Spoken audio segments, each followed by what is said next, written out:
Well, I think the most important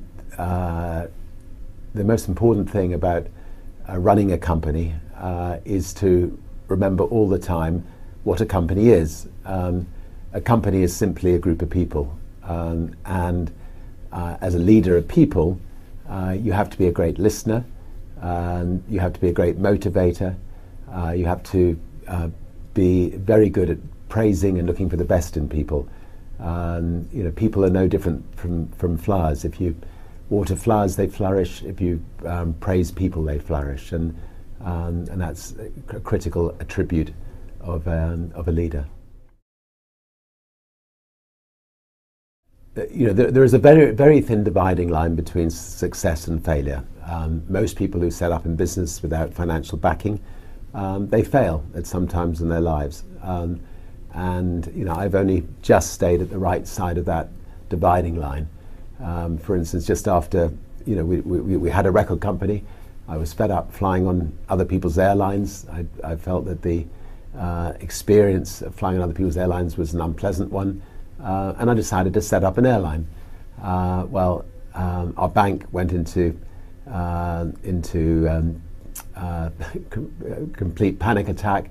And when I came back from doing the inaugural flight of Virgin Atlantic's very first flight from London to New York, I came back to find the bank manager sitting on my doorstep and informing me that they were going to close Virgin down on the Monday, and this was the Friday, and that I had 2 days to effectively pay them off the monies that they'd loaned us.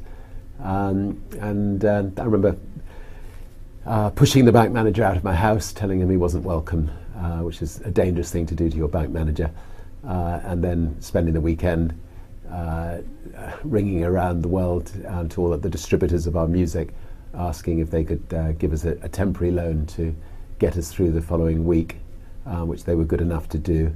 And by the end of the week, we'd changed banks.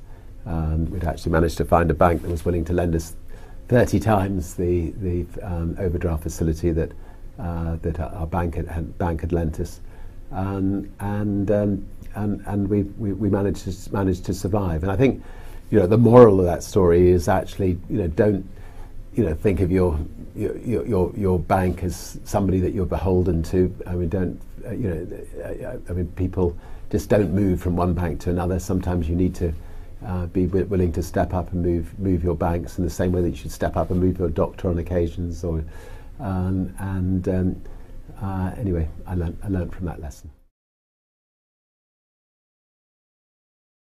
Virgin does work very well without me. I mean, I used myself to build the brand, to build the sort of 300 or 400 companies around the world. But I also learnt the art of delegation. I have a fantastic team of people who run the Virgin companies, give them a lot of freedom to run the companies as if they were their own companies, give them the freedom to make mistakes. The Virgin brand is now maybe one of the top 20 brands in the world, well respected. When my balloon bursts, Virgin will continue to flourish. Maybe I had the icing on the cake on occasions. Maybe they'll have to spend a bit more money on marketing, but fortunately, Virgin is in a state where it can live on healthily without me.